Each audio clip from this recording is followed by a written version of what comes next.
are listening to Bearcat Insider with everybody's favorite assistant coach, Travis Marsh, and I'm Chance Kirby. Now to the show. Welcome. You're getting the laughter because our first attempt, I didn't record it. So, hey everybody, welcome to the CS Designs post-game show. This is assistant coach Travis Marsh. I'm here with Pilot Point's favorite son and current hater of Coach Marsh, Chance Kirby. Now, this is the Boyd edition. Thank you to CS Designs for sponsoring it. They can take care of all of your design needs. Barn dominiums. Correct. Maybe a press box someday. Maybe. Because we're trying to No, we're going to segue into this better on this second time. We're going to improve. Speaking of press boxes, we'd like to thank Boyd for their accommodations for our broadcast team on Friday night. Boyd is awesome. Coach Ritchie did an amazing job taking care of us. The people were friendly.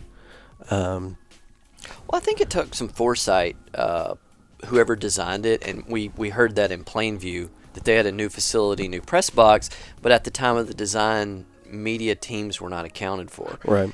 They had, the booth we were in was called the scouting room. It was awesome. Yeah. It held our whole staff, which I know we're way overboard in the number of people we bring along with our production, but I mean, it held them all. That overboard figure being 3. No, we have a camera person, a statistician, 2 announcers, and an engineer. Sorry, we have a 5-man crew. I forgot the statistician. Yeah, statistician. Yeah, statistician. I think it's statistician. Isn't I don't know. Okay, maybe there's multiple pronunciations. We'll get back to it's like next Nevada week and about Nevada. Now, Tomato. No, but it was fantastic. It was a fantastic job by Coach Ritchie and everybody in Boyd. Yeah, in our first run, we also were making up for a forgotten thank you for Whitesboro. Treated us very well. They did, well. even though we were on top of the press box, which Coach Fagan so notably noted on Twitter. Yeah. They did say, hey, we don't have room, but we'll do whatever we can do to help y'all when y'all are on top. And at least they have a staircase to the roof instead of crawling through that hatch like Peaster was. Yeah. I felt like a submariner a little bit. Yeah. But thank you. We didn't believe it was possible for any school in Wise County to treat us nicely, but we were wrong. We stand corrected. So Parker County winning, Wise County now has redeemed itself. We're making waves. Yes. Now, everybody can keep up with the district through Professor Diggs and his District 4 report. Yes. That's on YouTube, and we now are putting it out with our podcast platform as well. And, man, it really is good. I felt really educated as I was scoreboard watching, because maybe if I didn't listen to that cast, I wouldn't even have known that Paradise and Whitesboro was a big game. It was if you listen, it was a huge game. So, yeah, it was fun to know, because he does all the work of figuring out the tiebreakers and who needs to win what, and it was nice to be following, be engaged. Well, and looking at the big picture, not to steal his thunder, there's 2 games that matter this week as far as our district goes. Yes. And Brock and Pilot Point playing for the 1 and 2 district championship and runner-up, and then Whitesboro and Peaster are playing this week for 3 and 4. Isn't it weird how that schedule worked out that way? Well, I can tell you one thing is the Peaster and Whitesboro game is vastly important for who wins. It's the Jim Ned Bowl. Yes, it is who gets to face Jim Ned, which... If you plan on winning state, you're going to play them anyway. You're going to play them anyway, so you can get it over with early. And if you beat them... Everyone will love you. Everybody will love you, and you'll probably have put yourself in a pretty good position because that means you're a really good football team.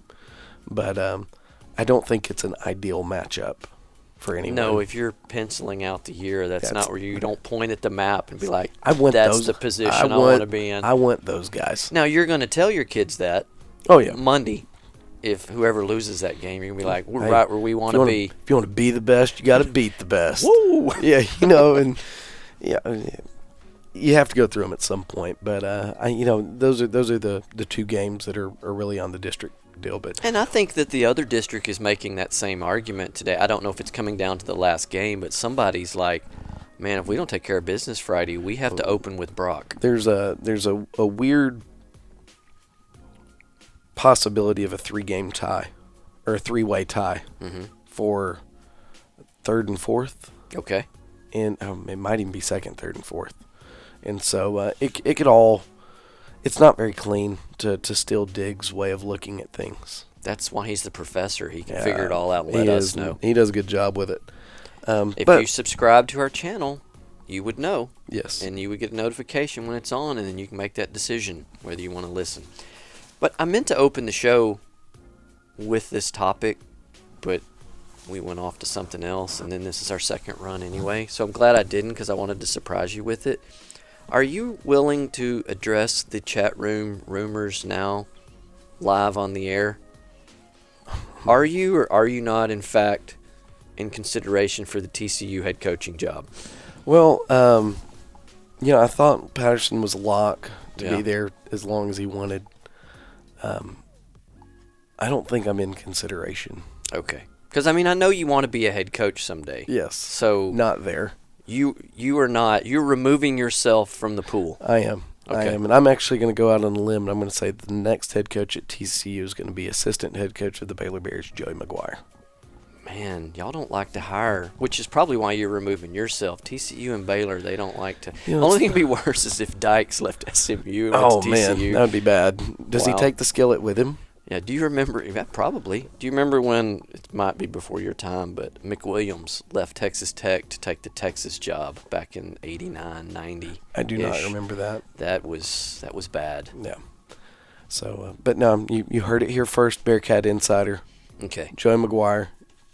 He deserves it. Big time program builder out at Cedar Hill. So to help him, you're taking yourself out of the running. I don't want Baylor to lose him. Okay. But to help him further his career, I will remove myself from consideration. All right, that's good. I wanted to get that cleared up because I know people are worried about it. Yeah, I'm sure. They don't want to lose the guy miming in the calls. That's it. And everybody's favorite assistant. Let's take a quick break, and then let's come back and talk a little Boyd. Are you looking to build that dream home or barn-dough? CS Designs offers a complete range of design services. CS Designs products range from general drawing services to commercial and residential blueprints, as well as 3D renderings and virtual reality walkthroughs. Let Cole Stewart and the CS Design team design you a beautiful progressive home or building that translates your ideas into an outstanding reality. Visit their website at csdesignstx.com or give them a call at 940-365-4048. Okay, thank you, CS Designs. We're back now to talk about the Boyd game now that we know we're not going to lose Coach Marsh to TCU. Next question I want to stump you with. Okay. What is more difficult in your mind? Because I've been going back and forth on this all weekend because I wanted to have a stance, but I don't. Okay. What's more difficult, 300 yards rushing in a game or 300 yards receiving? It's a good question, first off. Thank you. Every once in a while, I come up with one. Each one of them has their own facet of things that make it difficult. Studio mascot's trying to rip down the blinds right now. got the side eye. But both of them, you're so dependent on other things. You cannot get 300 yards rushing without the offensive line just road grading and doing a great job. You can't get 300 yards receiving without the offensive line providing some amount of protection and a quarterback that can get you the ball. So I think a lot of it comes down to opportunities given in schemes and things like that. However, due to the fact that the running back starts in the backfield with a defense that's able to key on him and he has more bodies to run through, I think 300 yards rushing is more difficult. I'm glad you said that because I went through the same logic in my head. Yeah. And I was leaning towards the rusher because you get it behind the line of scrimmage and you've got to deal with everybody. Then I've actually went the other way. Now I've come to the conclusion that it's the receiving, and here's why. Okay.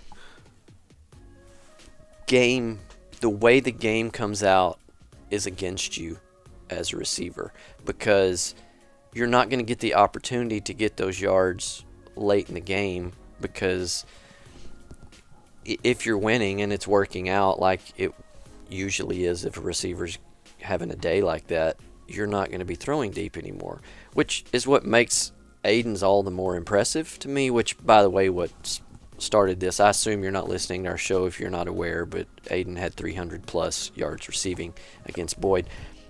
All of Aiden's were like running back plays.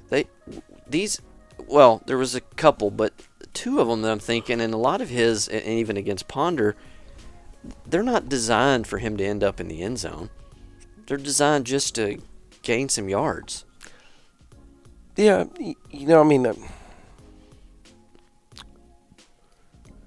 you look at it, and again, it's not a surface level argument. It's going to be a deeper. You have to peel back the layers. And if you look at the NFL, the leading receiver in NFL history is Flipper Anderson at 336, and I do believe it's Adrian Peterson at 296 or something like that, right around 300. You look at college and LaDainian Tomlinson at 405 yards rushing. Idea. I think it's LaDainian at 405. I might be completely wrong. And then you have Troy Edwards, I do believe from Louisiana Tech or somewhere like that, at 450. And so when you look at all levels of football, they're in the same ballpark. It's not like one's 400 and one's 300 and there's a huge discrepancy. And so I think it just comes down to a scheme-related thing. And I do know roughly, I didn't break it down to see exactly, but that was a top 20, I'm going to say pretty confidently, top 20 performance all time ever in the state of Texas for receiving. I'm pretty sure it's number one in Bearcat land. There's no question about that, but I'm talking about all classifications, all games ever played in the state of Texas. That's a top 20 performance, because the list stopped right before he made it, and it's like it stops at 13. So I'm lumping in that maybe he's in the top. So maybe a tie, but he's going to fit in there somewhere. And it was impressive. And for those that don't know or might not have seen it or didn't watch, for whatever reason, he had 11 catches for 310 yards, 4 touchdowns, a 70-yard punt return for a touchdown, 1 tackle. He punted for us, and he also had a 25-yard kick return. And he's also up for Mr. Texas Football for the week. Wow. So if you log on to TexasFootball.com, the Dave Campbell's website, not the 3-5 Texas Longhorns. I lost Just track. lost to the Baylor Bears, by the way. Do they still playing? Yeah. No, but if you go to Dave Campbell's website, they have a poll up that you can vote for Aiden for Mr. Texas Football for the week. Man, our social media department is falling behind. They should have already shared that. That's not something that I normally check to see if we're on the vote for. I nominated him on Saturday morning. I just retweeted it as we sat down to do this. He'll be up again for the Denton Record Chronicle Player of the Week, but that one's a joke. That's done by a popularity contest. And it doesn't matter what kind of stunning performance he has. Everyone votes for the jersey they're wearing. Sure, I mean, you share it to social media, and then everybody at lunch takes out their phone at Denton Guyer, all 800 kids that are in a lunch, and they all vote. And then, I mean, it's stacked against the small school kid. And I get it. The Record Chronicle, it's not about who the best kid is of the week. It's about how many clicks and shares and subscriptions they can get. So that's the path to that, and I get it, but I hate that he won't be recognized for that like he should. Yeah, no, I mean, it was an all-time performance. There's no doubt about it. So, again, if I don't remember when the vote is up, but you can see it on Twitter, and then you can probably see it on our Facebook pages, and we need to get behind Aiden and vote for him. I'm going to get that retweeted as we speak. That's why I'm not paying attention to you right now. Thank you for that. Now, you're welcome. We have big week this week. Not only are we playing for a district championship, band is going to their state competition for the first time in 40 years. 40 years. Yeah, that's Thursday. Wednesday? That's when Greg Pelzel was walking around wearing his letter jacket. And his undefeated glasses. Correct. All right, Coconut, you got. But yeah, it's in San Antonio. I think it's Wednesday. I think it is Wednesday, and then Addison Height runs at the state cross country meet on Friday morning, I do believe, and then obviously we have the Friday night game. Speaking of Twitter polls, I saw on her post that you are not her favorite assistant coach. I'm not the best coach in the world, according to her. Wow. I saw her this morning, and She's in ISS now. I expressed my displeasure. However, awesome. Coach Taylor's a good guy. I'll let it slide. Yeah. But no, so big week in Pilot Point for sports and state competitions and everything else. So we're really proud of Addie, and we're so proud of the band and what they were able to do. And this is Addison's second trip to state. Yeah. Now She good. She is good. Looking at Boyd, we knew what we were kind of getting into going into the game. They were 1-7, but they were a really good 1-7 football team. They were probably a better 1-7 football team than most 1-7 football teams. However, when we lined up for the national anthem, there was one big, huge problem looking at the Boyd lineup. Number 8 wasn't there. Is that the first y'all had caught wind of that? I mean, maybe someone noticed he wasn't in pregame, but I know sometimes y'all play games with each other and kind of hide people. Well, and especially when you have a kid that's as good as he is. Now, if you go back to Boyd's, and yes, you're about to peel back the curtain on a little bit of coaching stuff here. You'll be excited. You love it when this happens. There was a post on the Boyd game chat on the Texas football chat thing. You actually look at that?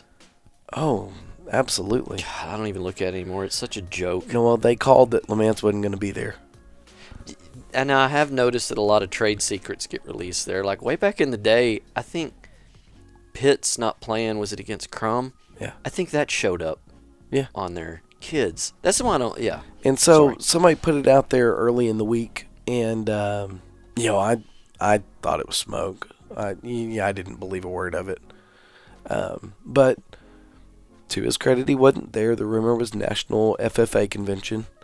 And then for all the people who are scoffing right now saying, oh my gosh, he missed a football game for an FFA convention. He is a state-level officer in the FFA. And he was also the recipient of a big scholarship opportunity with the FFA. And, FFA is a big deal. He's very active. He's their school level president. He's a state officer. It's a big deal. And it's not like they, no offense, Boyd, but the record's your record. It's not like they were 8-1. You know, I think there could be more of an argument made if they were 8-1 and the number one team in the state of Texas, and he was Mr. Boyd football. But I think sounds like he's Mr. FFA. I think what you're looking at is a kid that sees where his bread's buttered going forward, and he bet on his future. Mm-hmm. And so hats off to him, and we wish him the best. That guy's a fantastic football player. I think it gave him the opportunity to discover a sophomore quarterback too. Yes, he did. He did the program a favor. He might have Wally pipped it. Yeah. Minus the injury, but just leaving the door open. And so I hope that Lamance doesn't catch flack. I'm sure he will. That's just the nature of the football fan. It is, but, the first thing I did was turn to Coach Stone and say, that's not good. And he goes, I know. Because now the guy that you spent the week preparing for, because he's good, now all of a sudden the offense isn't going to run through him. Now they're going to spread the love around a little bit. And boy, did they. Yeah, and I think that not picking on kids, just human nature, I think you kind of can't help but be like, okay. That guy's not there. They're not going to be that. This is going to be easier now. Their best player's gone. Yes, and the team looked like that to me. They seemed to be uninspired or on their heels, whatever the analogy you like to use is. And like I said, I think it's human nature. I think you look over and the guy isn't there, and he's like, "Oh, okay, great." We didn't seem to have, and I'm going to speak for the defensive ends because those are the guys I coach. We sure didn't seem to have the urgency of getting back there and doing our job. Yeah. And I don't know. You don't know if it's because they knew number 8 wasn't there, and so they said, "Man, the GoDaddy's not back there, so now I'm gonna take play off." You never know, but I think it did hurt us. I think it changes their offensive plan. I mean, it's not like they can come up with a whole new playbook, and they ran the plays that we prepared for. And that played into, from a guy that can declare a winner on Sunday football and it be a loser every time, it had trap game written all over it, and especially when number 8 isn't there as well. It just, for what lies ahead. Yeah. And so, I don't, I think it hurt us. And obviously the guy, number 8, Lamance, he's a fantastic running quarterback. And he's an average thrower. I think what they have is an above-average thrower that came in because he wasn't throwing the ball just to wide-open receivers that nobody was around. I mean, he was throwing vertical routes and putting it on the outside shoulder. He was a good quarterback. And so he's a sophomore. Yeah, and they have good groups coming. And so I think they're a team to kind of circle for the future of saying, man, in next year and the year after that, and maybe a little 4 or 5 year window. Boyd's a team to watch out for. Well, and one thing that I did notice about the team, and I felt good about, is the team never seemed in a panic. It's like Boyd would go score, and they were like, and I'm talking about the first quarter when it was tight. They were like, okay, let's get the ball back, and we're gonna go down there and score. It didn't seem that it ever stunned us. I think we figured out pretty quick that. Have you seen the Transformer movies? No. Okay. Well, if it's a superhero movie, I haven't seen it. It's not that they're Oscar-winning performances by actors, of course. Solid action movies. Typical script. Everything's going to hell. Everything looks hopeless. And then Optimus Prime comes swinging in from the rooftop or whatever happens, and he saves the day. Aiden Cox was our Optimus Prime. Because when all felt lost and the bad snap was dribbling down the field and Wyatt picks it up on a lucky bounce, there's Aiden calling for the ball, and Wyatt throws it up, and Aiden goes and snags it, and then stiff arms America and scores. But I don't want to take away from the cheat code that he is, but on that particular play, Wyatt deserves as much credit. That's a 50-50 deal, because the athleticism that it was required, and to just stay calm and connected to get the ball for then Aiden to do Aiden things. Well, I mean, you have two of the Cool Hand Lukes out there, and they seem to connect pretty often with Wyatt and Aiden. I don't really know what either kid gets excited about. Yeah, Aiden even scored on the touchdown that was disallowed. He even caught that one. Yeah. He even went up and got it. Yeah, I mean, it's impressive to watch for sure. And we've got to get the running game going somehow. It'll be a difficult path if we're going to rely on Aiden, because somebody's going to take Aiden away.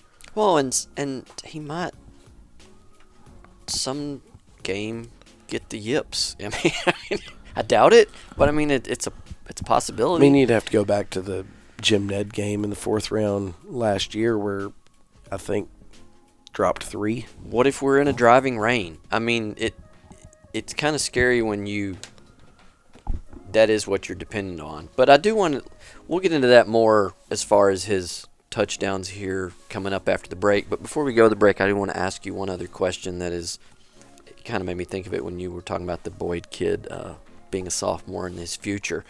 Friday was Snapshot Day. Can you explain to those out there how important that day is and kind of what that means in the world of football? Well, so they... in the world of everything. Sorry, this is a football show. You blindsided me with this one, so let me... That's what I do. What it is, it's a Snapshot Day. It's a single day exact snapshot of the number of students that are enrolled in your 9 through 12. And why is that important? These are the numbers that determine 1A, 2A, 3A, 4A, 5A, 6A, Division 1, Division 2 for football, but that's where the alignments are generated. And so if you look at our district, there's not much movement as far as alignment numbers. I haven't seen Brock's numbers yet. That's that one's kind of hasn't trickled in well, yet. And that's what I'm wondering is if it's not something that they are really excited about because they're about to go maybe 4A. What's the number last year? I know those numbers, because what they do is it's a huge pool of numbers, and you want to make the pie all even slices, Sure. correct? So you can't really say, well, this is where the cutoff's going to be, because it depends on the growth. And Well, since you blindsided me, I don't know the exact numbers, nor do I have the time to Google it, but it's going to be 3A this past go-around was 350 to a low 500 number. I don't remember exactly what it is, but I know the bottom end was 350. And so that's what, when you were saying with Brock, that's what you were relating it to, is that depending on where that floating number is and depending on their growth, which that area is definitely growing, it might not be favorable. Now, there's nothing they can do about it now. Withholding the number doesn't change the number. Yeah. It just delays the news trickling out. Delays the distraction. Right. Because Snapshot Day's over with. It doesn't matter if you go and de-annex 3 subdivisions over the weekend. It doesn't matter. Too late, yeah. You're done.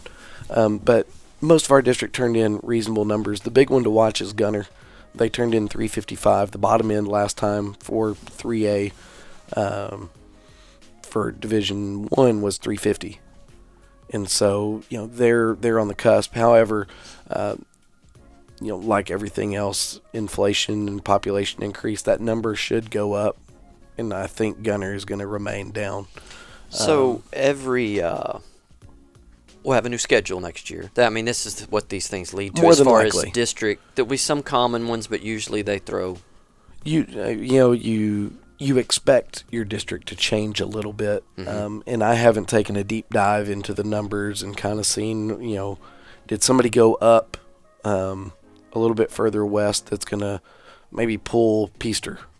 Did some, and that's what's important to us, because where we're located as far as the geographically, we've throughout our history bounced from the eastern region to the western region. Yeah. If you live in Pampa, it never matters. No. You're going to be in the west. Yeah, you might lose somebody or you might gain somebody in your district, but you're not going to have a wholesale change. However, for us in every sport, every UIL activity from academics to band to football to wrestling to golf, if the right thing happens and instead of getting pulled to Region 1, we get pulled to Region 2, it changes everything. Yeah, like in 2017, we were in the eastern region when we got put out by Grandview. Yeah. And so it just changes. It changes everything. So Friday was an exciting time, not just because of the game, but the big UIL day. The administration in that no one was even aware of. Yes. So let's take a break, and when we come back, we're going to talk a whole lot of Aiden Cox. Basically. And a Cade Carter reception for a touchdown. Yes, sir. Are you looking to build that dream home or barn dough? CS Designs offers a complete range of design services. CS Designs products range from general drawing services to commercial and residential blueprints, as well as 3D renderings and virtual reality walkthroughs. Let Cole Stewart and the CS Design team design you a beautiful progressive home or building that translates your ideas into an outstanding reality. Visit their website at csdesignstx.com or give them a call at 940-365-4048. All right, back from commercial break again. Big thank you to CS Designs. Let's talk stats and scoring. Yeah, I feel so knowledgeable now on the snapshot. I appreciate you breaking and, that down for a spare player. Late breaking news, Brock turned in 534, 524. I've already forgotten. Now I have to get my phone back out. It was in the 530s. Let's do that. While you do that, I'm going to pull up the stats. Because, well, you know what? Before we pull up the stats, 532. 532. All right. And last realignment, it was 350 to 515.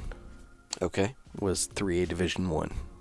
So they're just coming in under the cutoff, most likely. More than likely, and maybe Gunner is in and as well.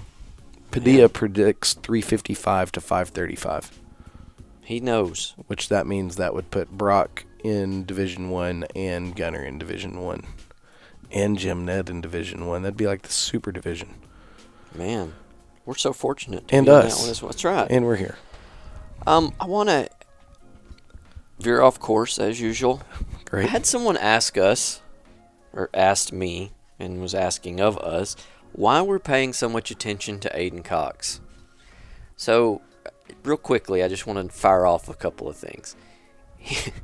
Aiden Cox, if you guys haven't noticed or unaware, and you know, if you're not really into football, that's cool. Listen to us and we'll help you out. He is doing something Pilot Point that has never, ever been done in the history of Pilot Point. We got 2 games left, and I know we're going to go over the stats next year and actually compile a record book, but I'm going to pretty confidently say no one has ever had 1,300 yards receiving in Pilot Point. I tend to agree. And we still got 2 games to go, so it's going to... At least. Yes, and so it's going to go up. Only, and I counted it yesterday, it was more than I thought. I think it was around 27. There are only 26 people ever in the state of Texas that have caught more receiving yards than he did in that game Friday night. Yeah. Ever. History. In Texas.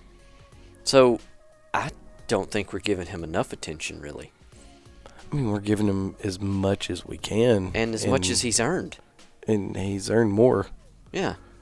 Which, you know, we've already mentioned that he is up for Mr. Texas football. Yes. He's earned another award that I can't share currently. Do you think he's going to get all district? Maybe. Okay. But no, he's it's not even that. It's But and then I want to point out another thing. It'll come across Twitter later this week, his award that he got. Here's another thing. Last week, and it's funny how we can already forget that he had 264 yards receiving. Oh, he had his 3rd game over 200 yards. Didn't have one video last week. You know why? He didn't score a touchdown. Yep. We only make videos of people who score touchdowns. But he still had 264 yards. He could have, but he dropped the pass in the end zone. Yeah, which I noticed. Wow, way to go, Coach. Way to bring him down. But I noticed on that list when I was looking up his 300 yards, he's going to make the list at the end of the year on TexasFootballHistory.com for that game as well. That's going to make the list a little lower down, obviously. So, well, I mentioned to him yesterday in practice that if the remainder of the season, if he catches 450 more yards, he will have 1 mile of receiving. That's impressive. Yeah. But to put it in different terms, if a running back had done what he had done, we would still be thrilled. But in Pilot Point history, that's been done. Well, 1,300 yards as a running back. Yes. Which is what Aiden is at. You probably won't crack the top 50 all time in Pilot Point. Correct. And then also, even you take his yardage, if that was a running back, I think our school record is close to 500. I think Jarman had almost 500 yards once in a game. And Jarrell went off one time too. Yeah, so against Jarman went off one year against Boyd where it was just back and forth. Oh man. And then poor Boyd. Yeah, the recipient of a lot of Bearcat. I think it was that anger. playoff game that was really high scoring. And then Jarrell, I think it was Aubrey that he had a monster game. If you're going to have a timely game, let's make it against Aubrey. I like that. But I'm sorry to distract us, but it kind of struck a chord with me. I just wanted people to realize what you're watching. And you're going to every receiver in Pilot Point moving forward is going to compare themselves to Aiden Cox. I had a junior high kid tell me on Monday morning, Coach, I want to be the next Aiden Cox. There you That's go. when you know you've made it. That is. Did it hurt your feelings that he didn't say Travis Marsh? No, Aiden is far superior of a football player than I ever was. Okay. And so that's awesome. Hats off to Aiden. Just get up you're wearing distracting me. What's that? Is that y'all's track tops? No, that would be Coach Price's basketball top. Man, he's picking out some good gear. Yeah. Okay. Anyway, to stats. I feel like we've covered it too much, but I'm sorry. We're going to talk about it one more time. Let's lead off with receiving. 11 receptions, 310 yards. No, let's lead off with rushing. Okay. You want to lead off with rushing? I do. You want to guess who the leading rusher is? No. It was Ish Harris. 11 carries, 41 yards, longest of 15. Okay. And then Wyatt came in second, 8 for 22. Gage, 8 for 18. And then I'm going to change it all up. The yards per carry there is not, and that's just as a rushing game is a little bit. As a team was 2.6. It's underwhelming. I got something you're going to be proud of. Finally, for 1 week, you're going to be happy. Am I? Wyatt Smith, 16 of 22, 353 yards for a 72.7% completion percentage. That's where it's at. 5 TDs, 1 interception, which I will let slide. It was the end of a half, throwing for the end zone. Yeah, it was a throw it up. Yeah. Those are ones that you wish you could take off the stat sheet because it really was just a Hail Mary. But he did throw it, and it was intercepted. Going to have to text my buddy at the high school. It says longest pass, a touchdown, or longest pass was 65 yards. That is not correct. We had a touchdown for 75, I believe. Okay. So missed it by 10. And then quarterback rating of 135.4. I think that's the highest I've seen this year. He played a good game. But I'm going by memory. Yeah, he played a great game. We had 1, 2, 3. You like I didn't bring paper so I can actually read it today? Yeah, thank you. As I'm still squinting. We had 5 receivers catch the ball. I do like seeing that still. We're distributing it well. Yes. Colin Lynch, second leading receiver with 3 catches for 25 yards. The fact that he caught 3 balls excites me because as much attention as Aiden's going to draw, we've got to have somebody catching balls somewhere. He moved the chains. That's the most important thing about his catches is they were productive catches, not just it was. It wasn't trash. No, it was productive. He also caught the other Jedi throw it up ball that Wyatt had after the snap went over his head. Yeah. Speaking of that, that seemed to just show up out of the blue. What's that?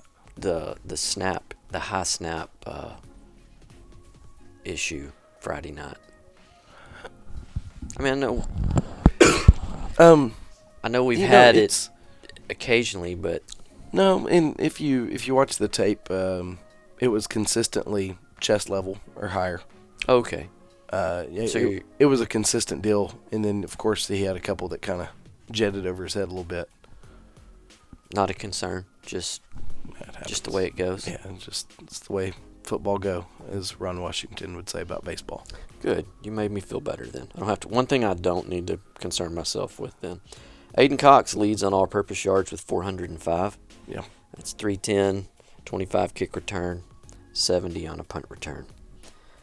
And then Curly Brockman back at the top of the list on leading the team in tackles, and Colin Lynch seems like every week nipping at his heels.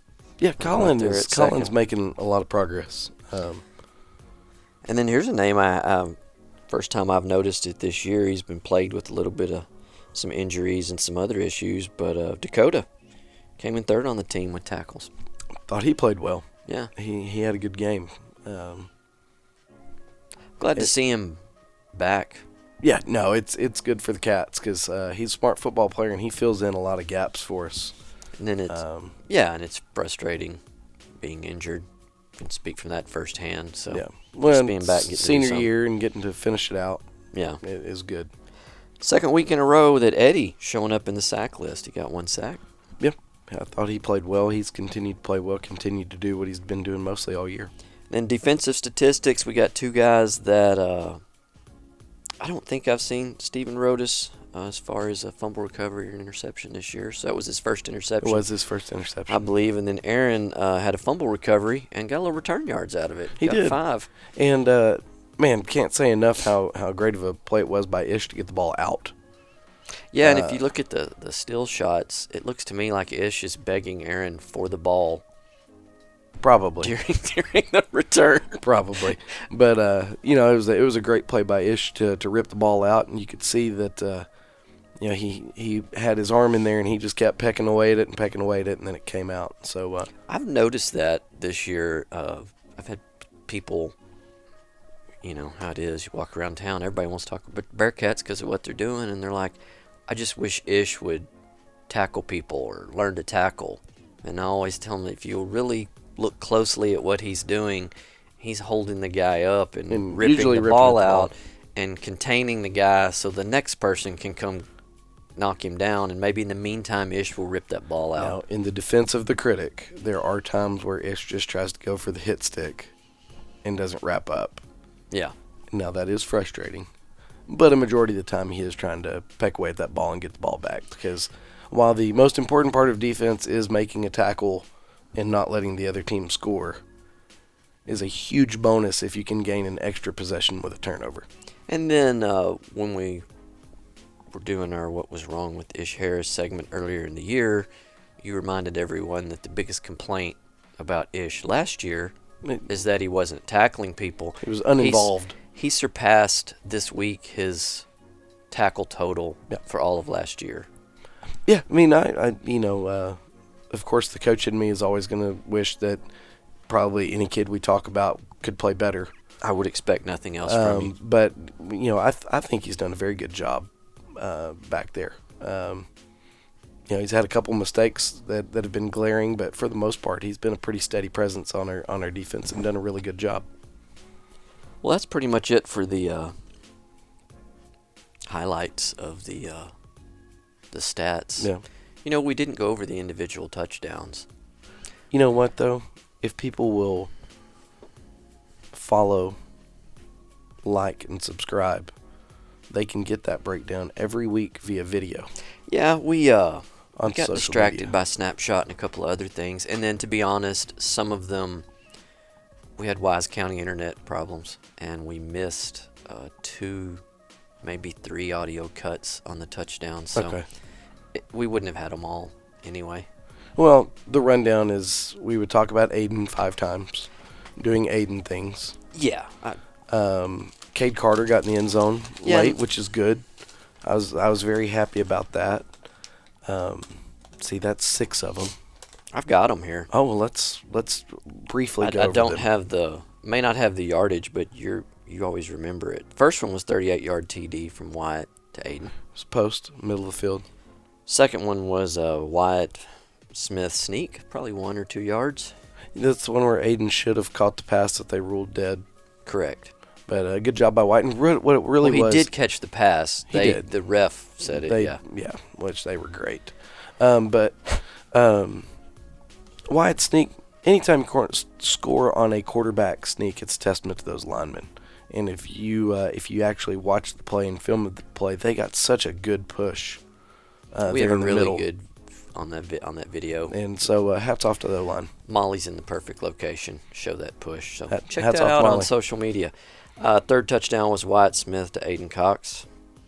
I feel like that was the short one. Like the 9-yarder, 8-yarder. Trash. That's next one was Gage. No.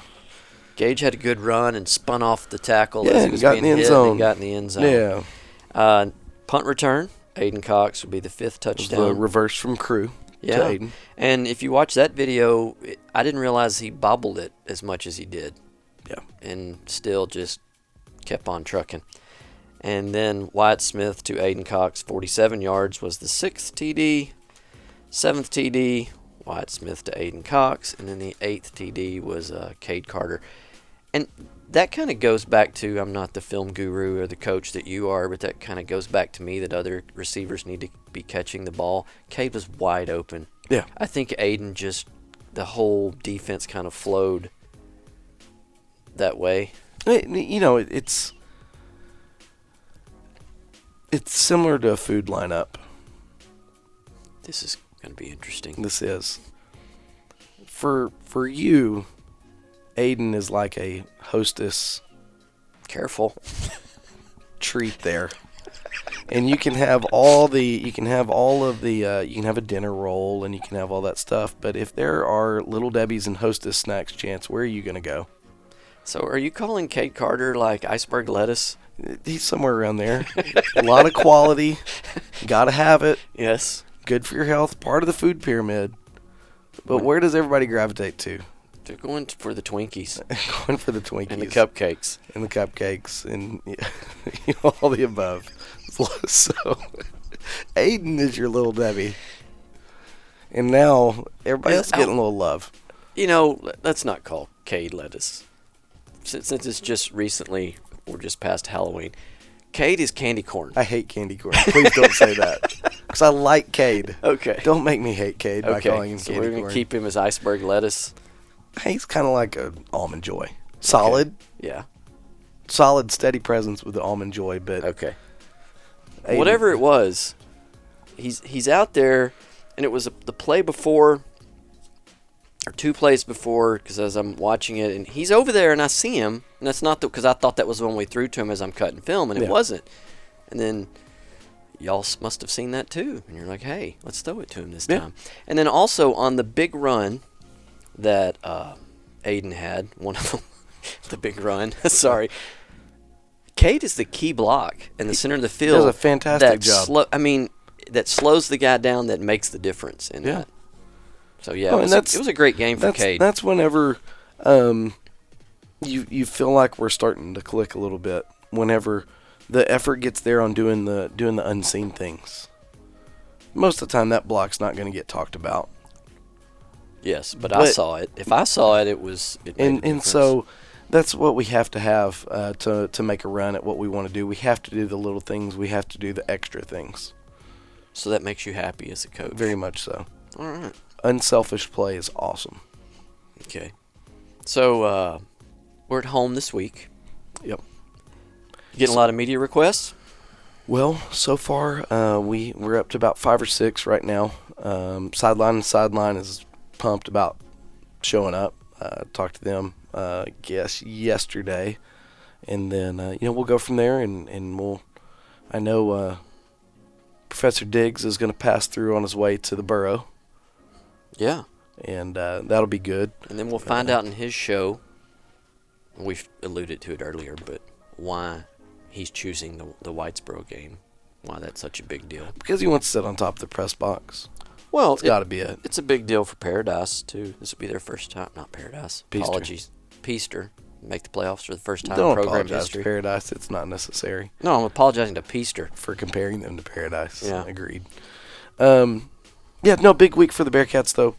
Friday night, 7:30, we're going to kick off against the Brock Eagles for the district championship. Number 2 in state, Brock Eagles.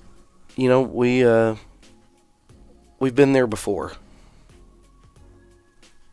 We've faced Goliath in the past, and we just have to be on our A game and put it all together and give our best effort. But the best part is no matter what happens, we know we're in week 11 no matter what, and we're either going to go in as a 1 seed or a 2 seed, which is a good place to be. When can we expect the announcement on the playoff opponent and game? Would that be Saturday morning? Okay. Yeah. So check our social media. Absolutely, and we'll get it set up and get ready to rock and roll. All right. Anything else? No. Good luck to the Bearcat band, and good luck to Addison Height. They're in competition this week as well. So hats off to them for what they have going on at the state level. It's always nice to see the Bearcats representing at that level. That's it. All right. All right. Till next week. Go Bearcats.